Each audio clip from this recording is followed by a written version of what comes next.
তোর দহনের অগ্নিশিখা লেখিকা জুনায়ে জিনু পর্ব ৫৫ প্রথমাংশ। বেলা ১১টা। তারা ঘুম থেকে উঠেছে সবেমাত্র। তবে ঘুম থেকে উঠে তুর্যকে তার পাশে না দেখতে পেয়ে অবাক হয়ে চারপাশ দেখতে থাকে। ঘরে না দেখে সে বিছানা ছেড়ে পা টিপে টিপে খুব সাবধানে বেলকনির দিকে যায়, তবে সেখানেও দেখতে পায় না। তাই তারা বেলকনি থেকে সোজা রুমের দরজা খুলে নিচে যাবার জন্য পা বাড়ায়। সিঁড়ি দিয়ে নামতে নামতে চারপাশটায় তাকায়, না কোথাও দেখতে পাচ্ছে না তুর্যকে, আর না তাস কিংবা তিথিকে দেখতে পারছে। মনে হয় তারা এখনো ওঠেনি, কিন্তু তুর্য গেলটা কোথায় সেটা ভেবে পাচ্ছে না তারা। এবার কিছুটা চিন্তা হতে থাকলো। তার নিচে নেমে ডান দিকের কোণার দিকে চোখ যেতেই দেখা মেলে তুর্যের। তুর্য চোলায় কি সম্ভবত জানি করছে, তবে সেটা দেখা যাচ্ছে না। পরনে তার কালো রঙের ট্রাউজার ও কফি কালারের একটা টি শার্ট। বেশ মন দিয়ে রান্না করছে সে। তুর্যকে দেখে তারা স্বস্তির নিঃশ্বাস ফেলে হালকা হেসে পা বাড়ায় রান্নাঘরের দিকে। তুর্য তারাকে এখনো খেয়াল করেনি, সে তো রান্না করতে ব্যস্ত। এর মাঝে তারা তার পেছনে এসে পেছন থেকে দু হাতে শক্ত করে জড়িয়ে ধরে থেমে যায় তুর্যের হাত। তুর্য তার পেটের দিকে তাকায়, সেখানে এখন তারার হাত। তুর্য ঘাড় ঘুরিয়ে পেছন দিকে ফিরে ধীর কণ্ঠে বলে ওঠে, কিছু হয়েছে বাবুই? তুর্যের কথায় তারা তুর্যের পিঠে মাথা এলিয়ে দিয়ে মাথা নাড়িয়ে অলস ভঙ্গিতে বলে ওঠে, না। তারার কথায় তুর্য ফের বলে ওঠে, তাহলে এভাবে জড়িয়ে ধরলি যে? তুর্যের কথায় তারা আগের ন্যায় বলে ওঠে, এমনিতেই ভালো লাগছিল না, আপনাকে জড়িয়ে ধরতে ইচ্ছে করছিল তাই ধরেছি। তারার কথা এবার তুর্য বুঝতে পেরে হালকা হেসে আর কিছু বলে না।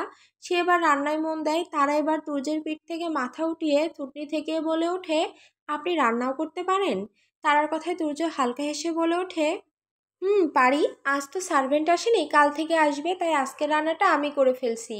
তুর্যের কথায় তারা আর কিছু না বলে চুপচাপ তুর্যকে ধরে দাঁড়িয়ে থাকে, আর তুর্য আর কোনো কথা না বলে রান্না করতে থাকে।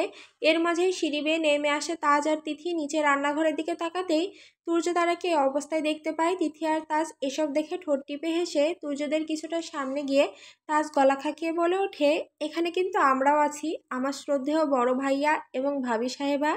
হুট করেই নিজের ভাইয়ের গলার আওয়াজ শুনে তারা পাশ ফিরে তাকাতেই তাজ আর তিথিকে দেখে সঙ্গে সঙ্গে তুর্যকে ছেড়ে কিছুটা দূরে গিয়ে দাঁড়ায়। বড় ভাইয়ের সামনে এই অবস্থায় পড়বে ভাবতে পারেনি সে। বেশ ইতস্তত হচ্ছে তার। আর এদিকে তুর্যের কোনো ভাবান্তর দেখা গেল না। সে নর্মালভাবেই এক পলক তাজের পানে তাকিয়ে ফের রান্নায় মন দিয়ে বলে ওঠে, তোরা এখানে আছিস তো কি হয়েছে শুনি?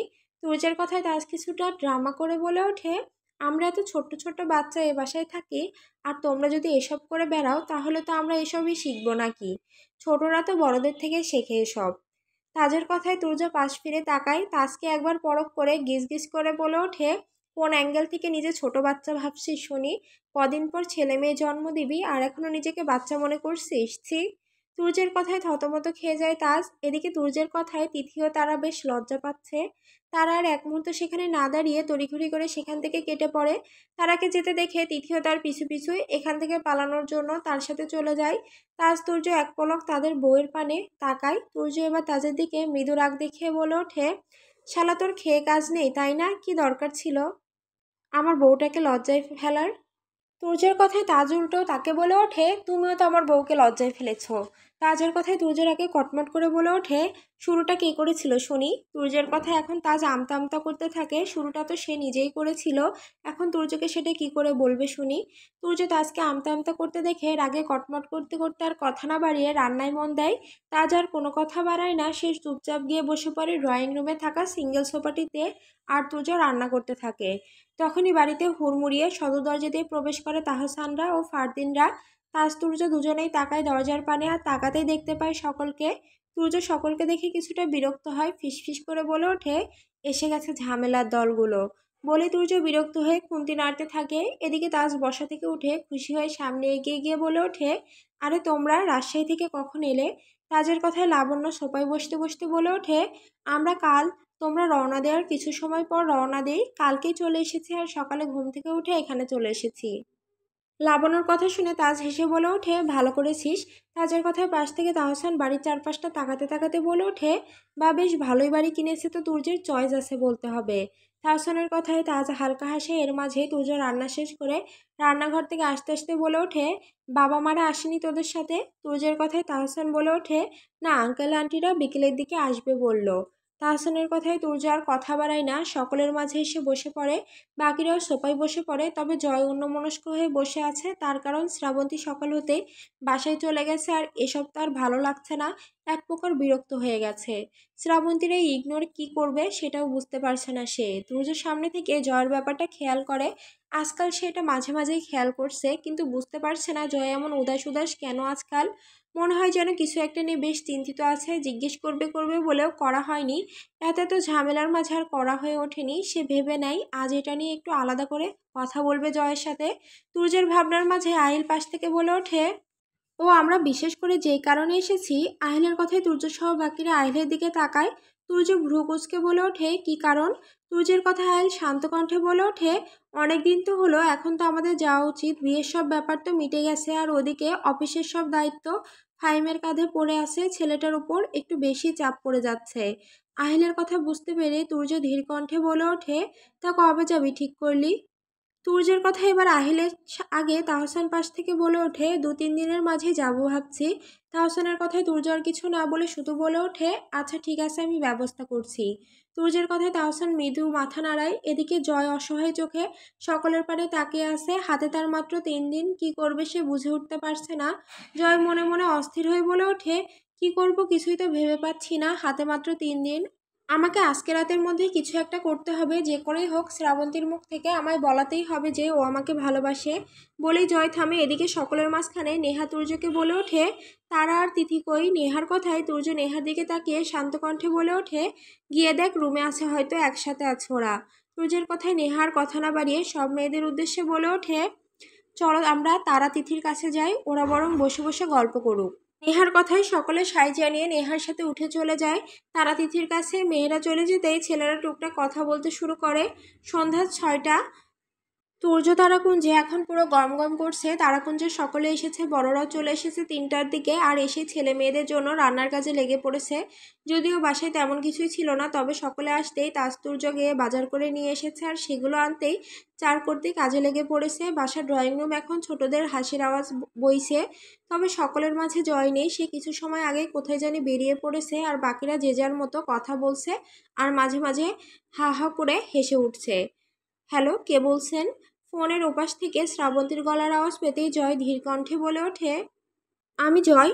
জয়ের কণ্ঠ শুনে ধুপ করে ওঠে শ্রাবন্তীর বুক। সে নিজের ফোনটা সামনে আনে, ভেবে পায় না জয় তার নাম্বার কোথায় পেল।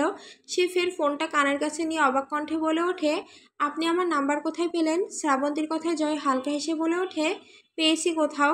জয়ের এমন গা ছাড়া কথা শুনে কিছুটা রাগ হয় শ্রাবন্তীর। সে এবার থমথমে মেজাজে বলে ওঠে, কেন ফোন দিয়েছেন? শ্রাবন্তীর কথায় জয় ধীর কণ্ঠে বলে ওঠে, আমি একটু তোমার সাথে দেখা করতে চাই শ্রাবন্তী। জয়ের কথায় শ্রাবন্তী মুখের ওপর না বলে দিয়ে বলে ওঠে, না আমি দেখা করতে পারবো না, সরি। বলেই সেই ফোন রাখতে যাবে, অমনি জয় ব্যস্ত কণ্ঠে বলে ওঠে, প্লিজ শ্রাবন্তী শোনো, ফোন রেখো না, একটাবার আমার কথাটা শোনো প্লিজ, 1 মিনিট প্লিজ। থেমে যায় শ্রাবন্তী জয়ের অনুরোধে। সে এবার ধীর কণ্ঠে বলে ওঠে, বলুন। শ্রাবন্তীর কথায় জয় বিশ্বজয়ের হাসি হেসে বলে ওঠে, আমরা 2-3 দিনের মাঝেই চলে যাচ্ছি। আমি তোমার সাথে শেষবারের মতো কিছু কথা বলতে চাই, প্লিজ একটিবার দেখা করতে আসো। জয়ের কথা শুনে শ্রাবন্তীর সমস্ত বিরক্ত রাগ এক মুহূর্তে কেটে যায়। মনের ভেতর গ্রাস করে একরকম শূন্যতা। প্রিয় মানুষটি কদিন পর চলে যাবে, হয়তো আর দেখা হবে না। সেই চিরচেনা মুখখানা, যাকে সে প্রথমবার মন থেকে ভালোবেসেছে, তাকে এভাবে যে হারিয়ে ফেলবে কল্পনাও করতে পারেনি। তার ভাগ্যটা এরকম না হলেও পারত। শ্রাবন্তীর চোখ মুহূর্তে ভিজে ওঠে, চোখ বেয়ে গড়িয়ে পড়ে অবাধ্য অশ্রুকণা। উপাস থেকে জয় শ্রাবন্তীর নিস্তব্ধতা দেখে অনুরোধ করে বলে ওঠে, একটিবার আসো প্লিজ। আমি প্রমিস করছি আমি বেশি সময় নেব না, শুধুমাত্র কিছু সময় তোমার কাছে চাইছি, প্লিজ একটিবার আসো। শেষবারের মতো অন্তত এই একটা কথা আমার রাখো প্লিজ। বলেই থামে জয়। এপাশ থেকে জয়ের কথা শুনে শ্রাবন্তী নিজেকে সামলে নিজের চোখের পানি মুছে নেয়। চোখ মুছে শক্ত কণ্ঠে বলে ওঠে, ওকে আমি আসবো, তবে বেশি সময় নয়, মাত্র 30 মিনিট। আপনি কোথায় আছেন আমাকে টেক্সট করে পাঠিয়ে দিন, আমি আসছি। শ্রাবন্তীর কথায় সঙ্গে সঙ্গে হাসি ফোটে জয়ের ঠোঁটে। চোখ মুখ চিকচিক করে ওঠে তার খুশিতে। সে খুশিতে আত্মহারা হয়ে বলে ওঠে, হ্যাঁ হ্যাঁ, আমি এখনই তোমাকে লোকেশন পাঠাচ্ছি, এখনই পাঠাচ্ছি। জয়ের কথা শুনে শ্রাবন্তী আর কথা না বাড়িয়ে থমথমে কণ্ঠে বলে ওঠে, ওকে রাখছি, হ্যাঁ। শ্রাবন্তী আর কিছু না বলে ফোন কেটে দেয়। ফোনের দিকে তাকিয়ে দীর্ঘ এক নিঃশ্বাস ছেড়ে অসহায় কণ্ঠে বলে ওঠে, আপনি ভুল করছেন, অযথা সময় নষ্ট করছেন, মরিচিকার পেছনে ছুটছেন আপনি, যেটা কখনো আপনার হবার নয়, কখনোই না। তারা বসে বসে সকলের সাথে গল্প করছিল। এর মাঝে তুর্য তার জন্য পুরো এক প্লেট নানান রকমের ফল কেটে নিয়ে এসে তারার সামনে বসে। তারা তুর্যকে বসতে দেখে তুর্যের পানে তাকায়। তুর্য তারাকে তাকাতে দেখে গম্ভীর কণ্ঠে বলে ওঠে, অনেক গল্প করা হয়েছে, এখন এইসবগুলো ফলগুলো খেয়ে একটা ওষুধ আছে, সেটা খেয়ে নেবেন আপনি। তুর্যের কথায় তারা সহ সকলেই তাকায় তুর্যের পানে। পাশ থেকে বড়রা বসে বসে দেখছে। তারা প্লেটের দিকে তাকায়। প্লেটে নানান রকমের ফল, কমলা, আপেল, অ্যাভোকেডো, আঙুর, ড্রাগন, জাম, পেয়ারা ও সবশেষে পাইনাপেল ফল কেটে আনা হয়েছে। এত ফল দেখে তারার মুখ মুহূর্তে বেলুনের মতো ফুস করে ছোট হয়ে যায়। তারা অসহায় চোখে তুর্যের পানে তাকিয়ে বলে ওঠে, এত ফল আমি খাবো কি করে? তারার কথায় তুর্য কর্কশ কণ্ঠে বলে ওঠে, চিবিয়ে চিবিয়ে খাবি, এখন না খাওয়ার কোনো বাহানা ধরবি না, ঠাস করে কানের নিচে খাবি, আমি খাইয়ে দিচ্ছি, চুপচাপ তা খাবি, একটা কথা বলবি তো কানের নিচে খাবি। তুর্যের কথায় তারা ঠোঁট উল্টে কাঁদো কাঁদো চোখে তাকায় তুর্যের পানে। এতে লাভ হয় না একটু। তুর্য কাঁটা চামচ দিয়ে আপেলের এক পিস উঠিয়ে তারার মুখের সামনে ধরে। তা দেখে তারা অসহায় চোখে তাকায় আপেলের দিকে। তারাকে তাকিয়ে থাকতে দেখে তুর্য ধমক দিয়ে বলে, কি হলো, হা করছিস না কেন? তুর্যের ধমকে সঙ্গে সঙ্গে হা করে তারা। তা দেখে তুর্য তারাকে খাওয়াতে শুরু করে আর তারাও মুখ ভোতা করে খেতে শুরু করে। তারার মুখে রিয়াকশন দেখে সকলে ঠোঁট টিপে হাসে। তারাকে খাওয়াতে খাওয়াতে তুর্যের ফোনে কল আসে।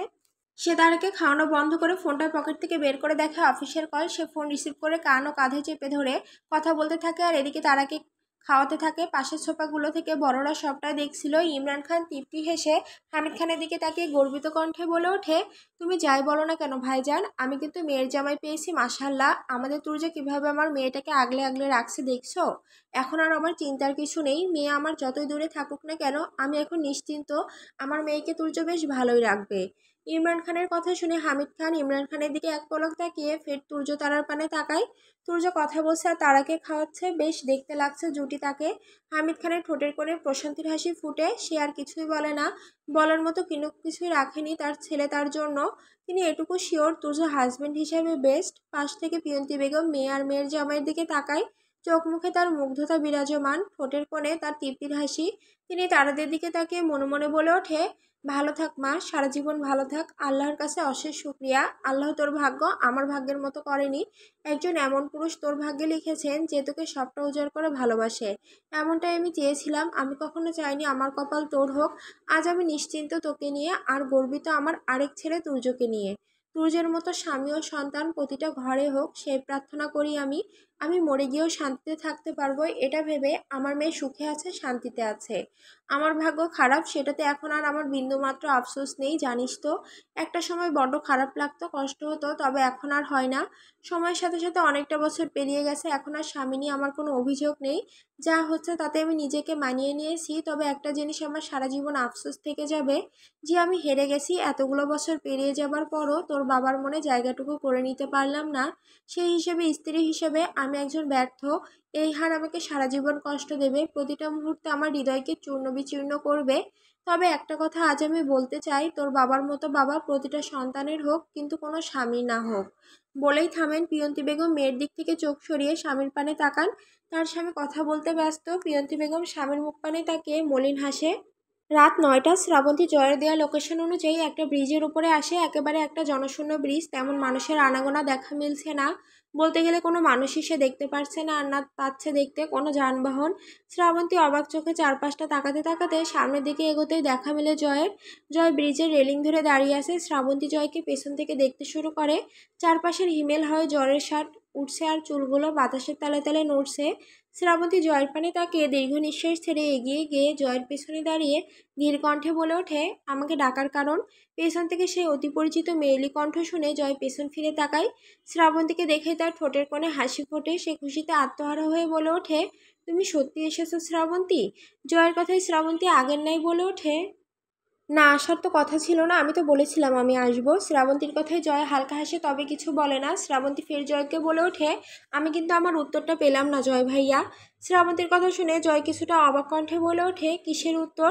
ওই যে আমাকে এখানে ডাকার কারণ। শ্রাবন্তীর কথা শুনে জয় বুঝতে পারে এবার। সে শ্রাবন্তীর দিকে তাকে মৃদু হেসে বলে ওঠে, বলবো এত তারা কিসের তোমার? জয়ের কথায় শ্রাবন্তী থমথমে মেজাজে বলে ওঠে, আমার কাছে আপনার মতো এত সময় নেই জয়। ভাইয়া তাই কি বলবেন তাড়াতাড়ি বলুন, আর যদি না বলতে চান তাহলে আমি আসছি। শ্রাবন্তীর কথায় জয় বেশ অবাক হয়। এই শ্রাবন্তীকে সে কিছুতেই চিনতে পারছে না। মাত্র কয়েকদিনের তফাতে এত পরিবর্তন ভাবতে পারছে না জয়। শ্রাবন্তীর দিকে কিছু সময় তাকিয়ে থেকে সময় নিয়ে বলে ওঠে, 3 দিন পর আমরা চলে যাচ্ছি শ্রাবন্তী। জয়ের কথায় শ্রাবন্তী এবার শান্ত চোখে তাকায় জয়ের পানে। চোখাচোখি হয় দুজনে। শ্রাবন্তী অসহায় হয়ে তাকিয়ে থাকে জয়ের পানে। কিছু সময় মন যে চায় না প্রিয় মানুষটা দূরত্ব, কিন্তু ভাগ্য যে চায় দুজনের দূরত্ব। শ্রাবন্তী নিজেকে সামলে নিয়ে শান্ত কণ্ঠে বলে ওঠে, জানি। শ্রাবন্তীর এত ছোট উত্তরটা হয়তো জয় আশা করেনি, তাই সে অসহায় কণ্ঠে বলে ওঠে, আমি চলে যাচ্ছি শুনে কি তোমার কিছুই বলার নেই? জয়ের কথা শুনে শ্রাবন্তী জয়ের দিক থেকে চোখ সরিয়ে শূন্য রাস্তার দিকে তাকিয়ে মিথ্যে উত্তর দেয়, না নেই। শ্রাবন্তীর কথায় জয় ফের বলে ওঠে, ভেবে দেখো শ্রাবন্তী, আজই আমাদের হয়তো শেষ দেখা, তাই প্লিজ নিজের মনের কথাটুকু আমাকে বলে দাও। হয়তো আর বলার সুযোগ পাবে না তুমি। জয়ের কথায় শ্রাবন্তী এবার জয়ের পানে তাকায়। কিছু সময় চুপ থেকে মনে মনে হাহাকার কণ্ঠে বলে ওঠে, বলার তো অনেক কথাই আছে জয় ভাইয়া, তবে বলার মতো যে পরিস্থিতি নেই এখন। তবে মুখে বলে আরেক কথা, কি কথা বলবো শুনি? শ্রাবন্তীর কথা শুনে জয় কাতর কণ্ঠে বলে ওঠে, তোমার কি কিছুই বলা নেই? জয়ের কথা শুনে শ্রাবন্তী কাটকাট কণ্ঠে বলে ওঠে, না নেই। শ্রাবন্তীর উত্তরে জয়ের খুব কষ্ট হয়, মেনে নিতে পারে না সেই উত্তর। বুকের ভেতর তীব্র এক ব্যথার অনুভব সৃষ্টি হয় তার।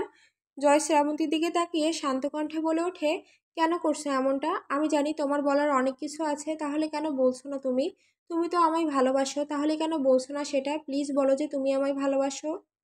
জয়ের কথায় শ্রাবন্তী বিরক্ত হয়, বেশ রাগও হয় তার। এক কথায় আর কতবার একটা মানুষকে বলা যায় সে ভেবে পায় না। সে এবার কিছুটা চিল্লিয়ে বলে ওঠে, কতবার আমি আপনাকে বলবো আমি আপনাকে ভালোবাসি না? তাহলে কেন বারবার একই প্রশ্ন করে যাচ্ছেন আপনি? আর এই কথা বলার জন্য আপনি আমায় ডেকেছেন? আমি যদি আগে জানতাম তাহলে কখনো এখানে আসতাম না। বলেই শ্রাবন্তী যেই চলে যেতে নেবে অমনি জয় শ্রাবন্তীর হাত পেছন থেকে আঁকড়ে ধরে। থেমে যায় শ্রাবন্তী, তবে জয়ের পানে সে তাকায় না। রাগে তার শরীর কাঁপছে মৃদু। সে রীতিমতো ফুঁসছে। এর মাঝে জয় ধীর কণ্ঠে বলে ওঠে, আমার চোখের দিকে তাকিয়ে বলো তুমি আমায় ভালোবাসো না? তাহলে আমি তোমাকে কথা দিচ্ছি এ জীবনে আর কোনোদিন তোমায় আমার মুখ দেখাবো না। কোনোদিন আর তোমার কাছে ভালোবাসার দাবি নিয়ে তোমার সামনে দাঁড়াবো না। শ্রাবন্তীর হৃৎপিণ্ড যেন হঠাৎ থেমে গেল। জয়ের শেষ কথাগুলো তার মনে গেঁথে যেতে থাকে গাঢ় দাগ কেটে। পেছন থেকে জয়ের হাতের স্পর্শে তার শরীর কেঁপে ওঠে এক মুহূর্তের জন্য, কিন্তু সে নিজেকে শক্ত করে রাখে। চোখের পাতা ভারী হয়ে আসে। বুকের ভেতর অদ্ভুত এক টানাপোড়েন শুরু হয়। চোখ মেলে তাকাতে পারছে না শ্রাবন্তী। গলার স্বর যেন হারিয়ে ফেলেছে তার। ভাষা, ঠোঁট কাঁপছে। চোখে জমে উঠছে জলরাশি। শ্রাবন্তীকে চুপ থাকতে দেখে জয় কাতর কণ্ঠে বলে ওঠে, প্লিজ শ্রাবন্তী বলো, শেষবারের মতো আমার কথাটা রাখো। আর কোনোদিন আমরা এই জায়গায় এসে হয়তো দাঁড়াতে পারবো না, হয়তো আমাদের এটাই শেষ দেখা, তাই প্লিজ বলো। প্লিজ শ্রাবন্তী বলো, শেষবারের মতো আমি তোমার মুখ থেকে শুনতে চাই তুমি আমাকে ভালোবাসো। প্লিজ শ্রাবন্তী, আমি হাত জোর করে বলছি, প্লিজ বলো প্লিজ। হ্যাঁ হ্যাঁ হ্যাঁ, ভালোবাসি আপনাকে। আমি ভালোবাসি আপনাকে। জয়ের শরীর যেন হঠাৎ জমে গেল। সময় থেমে গেছে। চারপাশে কেবল হৃদয়ের স্পন্দন শুনতে পাচ্ছে সে জোরে। দ্রুত অস্থির শ্রাবন্তী হৃৎকণ্ঠ তার কানে ধ্বনিত হতে থাকে বারবার, যেন এক অলৌকিক বাস্তবতা। চোখ বড় হয়ে আসে। ঠোঁটে কাঁপুনির মতো এক হাসি ফুটে ওঠে। অবিশ্বাস আর বিস্ময়ে মিশানো এক প্রশান্তির হাসিও হাসে। তার চোখ ভরে ওঠে অশ্রুতে। বুকের সবটুকু ভার যেন হঠাৎ ঝরে পড়ে যায়। হাতের বাঁধন শক্ত হয় আরও একটুখানি, যেন এই মুহূর্তটা চিরতরে ধরে রাখতে চায়। ভেতরে ভেতরে সে ভেঙে পড়ে, কিন্তু সেই ভাঙনের আনন্দের পূর্ণতার এক গহীন নীরব স্তুতি ছড়িয়ে পড়ে তার চেহারায়, যেন পৃথিবীর সমস্ত অপেক্ষার শেষ হলো এই একটি স্বীকারোক্তিতে। জয় এবার খুশিতে আত্মহারা হয়ে বলে ওঠে, আমি জানতাম তুমি আমায় ভালোবাসো। আমার যে কি খুশি লাগছে তোমাকে বলে বোঝাতে পারবো না। আমি আজ খুব খুব খুশি শ্রাবন্তী। জয়ের কথায় শ্রাবন্তী জয়ের পানে তাকায়। কি আনন্দ জয়ের চোখ মুখে, যেন হাসির মুক্ত ঝরছে। শ্রাবন্তী কিছু সময় তাকিয়ে থাকে সেই হাসি মাখা মুখ পানে। কিছু সময় চুপ থেকে নিজের চোখের পানি মুছে নিয়ে চাপা কণ্ঠে বলে ওঠে, তবে আমাদের একসাথে হবার নয় জয় ভাইয়া। আমি আপনাকে ভালোবাসলেও আপনার আমার পথ কখনো এক হবার নয়। আমরা দুজনের পথ হলো আলাদা এক গন্তব্য। জয়ের মুখের হাসি ধীরে ধীরে কমে যায়। চোখের দীপ্তি নিভে যেতে থাকে, যেন কেউ ভেতর থেকে আলো নিভিয়ে দিল। আনন্দের ঝড় থেমে গিয়ে এক শূন্যতায় হাওয়া বইতে থাকে তার চারপাশে। চোখের পাতা কাঁপে।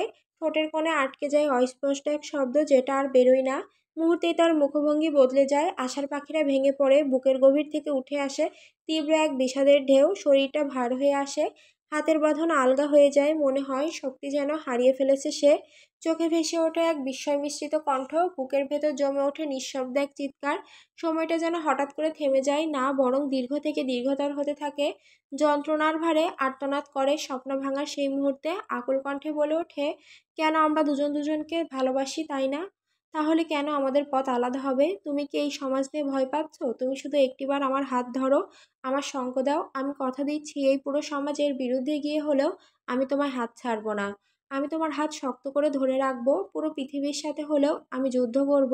শুধু তুমি আমার পাশে থাকো।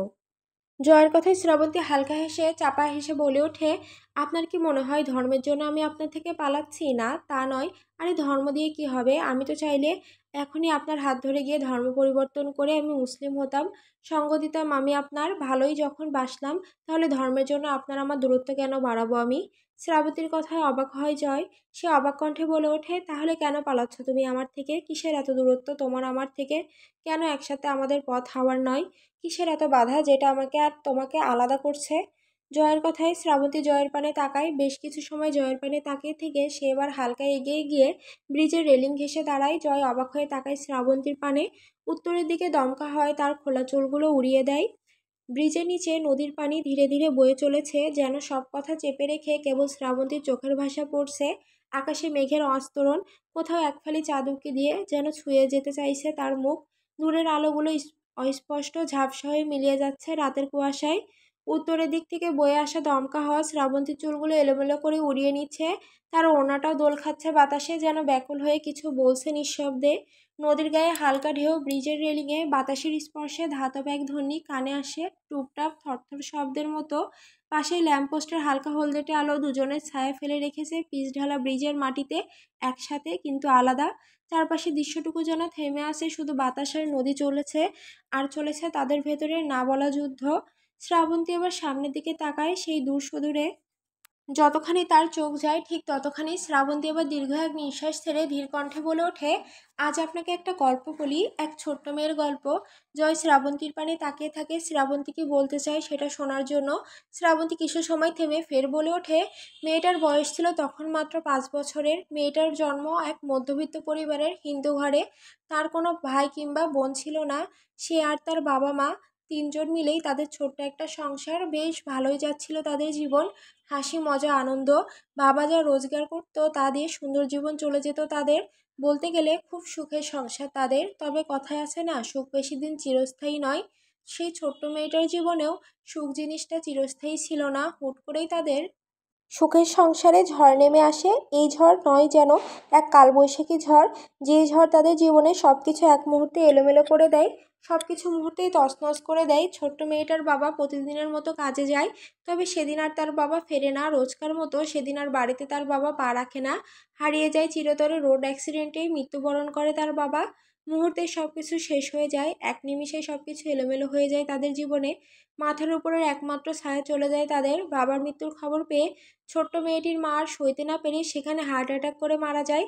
ব্যাস, সব শেষ, মাত্র কয়েক ঘন্টার মধ্যে সব শেষ। ছোট্ট মেয়েটা একা হয়ে পড়ে। একদিন সে আর তার বাবা মাকে দুজনকেই চিরতরে হারিয়ে ফেলে। এত বড় একটা পৃথিবীতে মুহূর্তেই সে নিঃস্ব হয়ে পড়ে, কেউ রয় না তার। মা বাবা দুজনেই তাকে একা করে ফেলে, রেখে চলে যায়। এই স্বার্থপর পৃথিবীর বুকে বাবা মা হারা মেয়েটাকে নিকৃষ্ট বাড়িওয়ালাটির মধ্যে রাতে বের করে দেয় বাড়ি থেকে। ছোট্ট মেয়েটাকে তাদের বাড়িতে রেখে কি করবে? সে তো আর প্রতি মাসে মাসে ভাড়া মেটাতে পারবে না। টাকার জন্য 5 বছরের সেই মেয়েটাকে বের করে দেয় বাড়িওয়ালার মধ্যরাতে।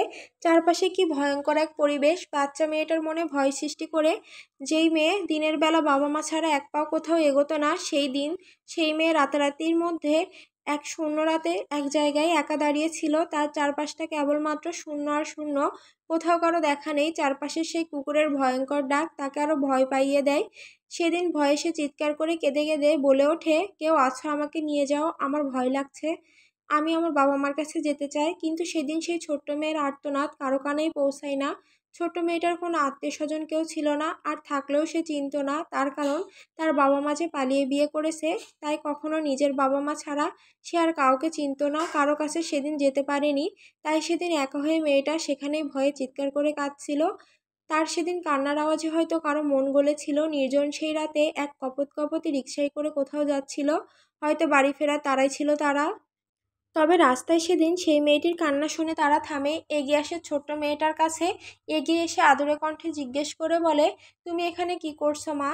এত রাতে তোমাকে কে একা এখানে ফেলে গেছে? কারো আওয়াজে মেয়েটি তাকাতেই আঁতকে উঠে ভয়ে পিছিয়ে যায় 2 কদম।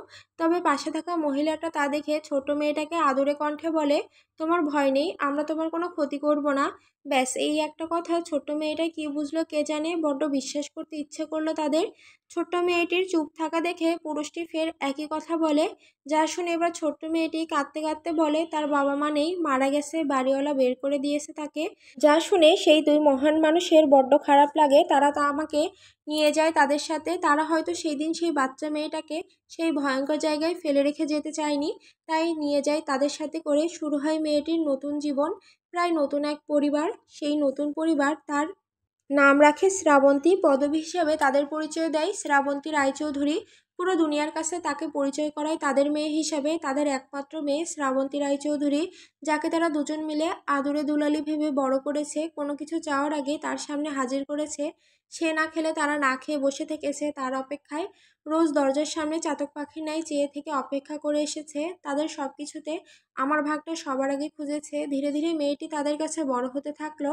মুহূর্তেই নতুন বাবা মা পেয়ে, যারা কিনা তার নিজের জন্মদাতা পিতামাতার থেকেও বেশি তাকে আগলে আগলে রাখতে শুরু করে, তাদের একমাত্র শান্তির জায়গা হয়ে উঠেছে। তারপর একদিন মেয়েটির বাবা তার জন্য একটা বিয়ের সম্বন্ধ আনে। মেয়েটা তখন সবেমাত্র ক্লাস 7-এ পড়ে।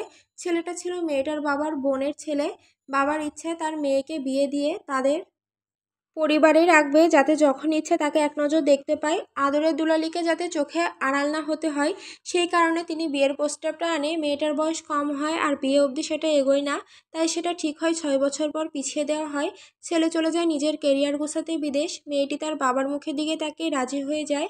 তার রাজি হওয়াতে সেদিন তার বাবার মুখে হাসি ফুটেছিল। সেই হাসি ছিল আনন্দের, গর্বের। তার মেয়ে তাকে ছোট করেনি, তার পছন্দকেই বেছে নিয়েছে। ব্যাস সেই দিন সেই হাসি দেখে মেয়েটির মনে ঠিক করে নেয় তার বাবা তাকে যেখানে বিয়ে দেবে সে নির্দ্বিধায় তাকেই বিয়ে করে নেবে। আপনি নিশ্চয়ই বুঝতে পারছেন আমি কার কথা বলছি। হ্যাঁ জয় ভাইয়া, আমি সেই শ্রাবন্তী, যেই মেয়েকে রাস্তা থেকে তুলে এনে তারা এত বড় করেছে, যাদের আদরে আজ আমি এই অবধি, যারা এতগুলো বছর নিজের মেয়ে না হওয়া সত্ত্বেও আমাকে আগলে রেখেছে।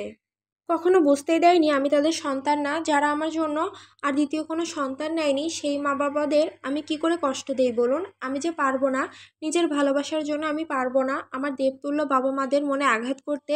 সেই শক্তি যে আমার নেই, তাদের মনে আঘাত করার আগে আমি মরে যাব, তাও তাদের মনে আঘাত করতে যে আমি পারবো না। মা বাবা যে আমার সব কিছু, মানুষ দুটি আমার প্রাণ, আমার দ্বারা সম্ভব নয় তাদের আঘাত করা। তাই আমাদের পথ এখানেই সমাপ্ত। এক নিঃশ্বাসে এই কথাগুলো বলে থামে শ্রাবন্তী। ফিরে তাকায় জয়ের পানে। চারপাশে নিস্তব্ধ এক পরিবেশ। বাতাসে তীব্র বেগ বইছে। জয় স্তব্ধ হয়ে দাঁড়িয়ে আছে। শ্রাবন্তীর প্রতিটি শব্দ যেন বিষ মেশানো তীর হয়ে বিঁধছিল জয়ের বুকে। গলা দিয়ে যেন আর কিছুই বেরোতে চায় না, কণ্ঠ আটকে আসে। বুকের ভেতর কেমন অদ্ভুত জ্বালা, শ্বাস নিতেও কষ্ট হচ্ছে। চোখে জল নেই, কিন্তু মনে হচ্ছে চোখ দুটো ফেটে যাবে, যেন সবকিছু ফাঁকা, সব শূন্য হয়ে গেছে। জয় তাকিয়ে থাকে সামনের দিকে, কিন্তু কিছুই দেখতে পায় না। চারপাশ ঝাপসা লাগে, মনে হচ্ছে পৃথিবীর সব শব্দ থেমে গেছে, শুধু নিজের বুকের ভেতরকার কষ্টের শব্দটা ধ্বনিত হচ্ছে বারবার। হুট করে আর সে নিজেকে ধরে রাখতে পারে না, চোখ বেয়ে গড়িয়ে পড়ে অশ্রুকণা। পা দুটো ভেঙে আসছে, তার শক্তি নেই তার পায়ে যেন। শ্রাবন্তী জয়ের চোখে পানি দেখে এগিয়ে আসে জয়ের দিকে। তার চোখ বেয়েও পানি গড়িয়ে পড়ছে। জয় শ্রাবন্তীর পানে চোখ তুলে তাকায়। শ্রাবন্তী হাত বাড়িয়ে জয়ের চোখ পানি মুছিয়ে দিয়ে ইশারা করে বলে কাঁদতে না। তা দেখে জয় মাথা নিচু করে ডুকরে কেঁদে ওঠে। তবে তার কান্নায় কোনো রকম শব্দ নেই। জয় এবার ধপ করে হাঁটু ভেঙে বসে পড়ে। শ্রাবন্তী তাকায় জয়ের পানে। জয় এবার কাঁদতে কাঁদতে বলে ওঠে, যখন মিলন হবে না তখন কেন আমাদের দেখা হলো বলতে পারো? তোমাকে ছাড়া যে আমি বাঁচবো না। আমি যে তোমাকে খুব ভালোবেসে ফেলেছি শ্রাবন্তী। কি করব আমি বলতে পারো? প্লিজ আমাকে ফিরিয়ে দিও না। আমি যে মরে যাব, তোমার কাছে হাত জোর করে আমার ভালোবাসা ভিক্ষা চাইছি, হয়ে যাও না আমার প্লিজ। হাত উঠিয়ে হাত জোর করে শ্রাবন্তীর করে কাছে আহাজারি করছে জয়। তা দেখে শ্রাবন্তী আর না পেরে ধপ করে বসে পড়ে জয়ের সামনে। ঝড়ের গতিতে জড়িয়ে ধরে জয়কে। জয় আর শ্রাবন্তীকে জড়িয়ে ধরে ডুকরে কেঁদে ওঠে। শ্রাবন্তী জয়কে জড়িয়ে ধরে কাঁদতে কাঁদতে বলে ওঠে, আমিও যে পারছি না, আমার ভিতরে যে কি চলছে সেটা একমাত্র আমিই জানি। কেন এলেন আপনি আমার জীবনে? কেন এলেন? আমাদের দেখা না হলে কি হতো? না ভালো না বাসলে কী হতো আমাদের? আর ভালোই যখন বাসলাম তাহলে এমনটা কেন হলো আমাদের সাথে? কেন হলো আমি যে আমার বাবা মাকে কষ্ট দিতে পারবো না? যে বাবা মা আমার সব কিছু মাত্র কয়েকদিনের ভালোবাসার কাছে কি করে আমি 16 বছরের ভালোবাসাকে দূরে ঠেলে দেই, তাদের কি করে আঘাত করি আমি যে পারবো না, পারবো না আমি। বলেই হাউমাউ করে কেঁদে ওঠে শ্রাবন্তী। জয় শ্রাবন্তীকে জড়িয়ে ধরে কাঁদছে। শ্রাবন্তী এবার নিজেকে সামলে নেয়, নিজেকে শক্ত করে চোখে পানি মুছে জয়কে নিজের কাছ থেকে ছাড়াতে ছাড়াতে বলে ওঠে, চলে যান, আপনি চলে যান, আর আসবেন না এই শহরে। শহরে আপনাকে আঘাত করেছে, কেড়ে নিয়েছে আপনার ভালোবাসাকে, আর কোনোদিন এই শহরে পা রাখবেন না আপনি। আমার কসম লাগে, আর আপনার ভালোবাসার দাবি নিয়ে আমার সামনে আসবেন না। এখন সব কিছু শেষ, ভুলে যান শ্রাবন্তী নামে কারোর সাথে আপনার পরিচয় হয়েছে। বলেই শ্রাবন্তী জয়কে ছেড়ে দাঁড়িয়ে যায়। শ্রাবন্তী দাঁড়াতেই জয় বসা থেকে উঠে দাঁড়ায়, ভেজা কণ্ঠে বলে ওঠে, তোমার শহরে পা না রাখতে পারলে তোমাকে ভোলা আমার সম্ভব নয়, সেই শক্তি আমার নেই। জয়ের কথায় শ্রাবন্তী কড়া গলায় বলে ওঠে, আমি আপনার হওয়ার নই, তাই মনে রেখে লাভ কি? আমি কিছুদিন বাদে অন্য কারো হয়ে যাব, আর 1 সপ্তাহ বাদে আমার বিয়ে, তাই আমাকে মনে রেখে লাভ নেই আপনার। শ্রাবন্তীর কথায় জয়ের কষ্ট হলেও চাপা হেসে উত্তর দেয়, তোমাকে তো পেলাম না, তোমার ভালোবাসতে ক্ষতি কি? তুমি না হয় স্মৃতি হয়ে থেকে যাও আমার মনের চিলেকোঠার ঘরে। তার কথায় শ্রাবন্তী থেমে যায়, চোখ বেয়ে পানি গড়িয়ে পড়ে তার। তা দেখে জয় এবার হাত বাড়িয়ে শ্রাবন্তী চোখের পানি মুছিয়ে দিতে থাকে। শ্রাবন্তী চোখ তুলে তাকায় জয়ের পানে। জয় হালকা হেসে বলে ওঠে, কাঁদছো কেন? তুমি তো ভুল কোনো সিদ্ধান্ত নেওনি। তোমার জায়গায় হয়তো আমি হলে এটা পারতাম না, হয়তো নিজেরটা আগে ভাবতাম, কিন্তু তুমি তোমার মা বাবার কথা ভেবেছো। খুব ভাগ্য করে তোমার মতো একটা মেয়ে পেয়েছে তারা। সত্যিই খুব ভাগ্যবান বাবা মা। আমি তোমার সিদ্ধান্তকে সম্মান জানাচ্ছি, চিন্তা করো না, আর কখনো ফিরবো না তোমার শহরে। বলেই হাসে জয়। তা দেখে শ্রাবন্তী মাথা নিচু করে শব্দহীন কান্না করে। জয় তা দেখে শ্রাবন্তীকে শান্ত কণ্ঠে বলে ওঠে, শেষবারের মতো একটিবার জড়িয়ে ধরতে পারি তোমায় শ্রাবন্তী?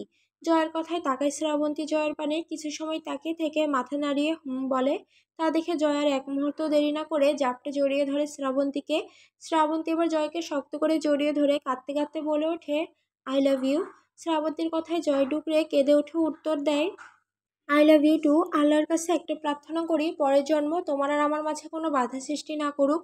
পরের জন্মে তোমার সাথে আমার আবার দেখা হোক। সে জন্মে তুমি আমার হয়ে জন্ম নিও মায়াবিনী।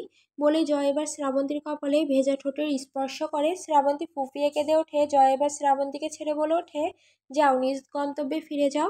তোমার আমার এই শেষ মিলন, জানি না আর দেখা হবে কিনা। নতুন জীবন নিয়ে সুখী হও, সেই দোয়াই করি। শেষবারের মতো একটা কথাই বলবো, ভালো থেকো। জয়ের কথায় এবার শ্রাবন্তী কান্না থামিয়ে শান্ত কণ্ঠে বলে ওঠে, আপনিও ভালো থাকবেন।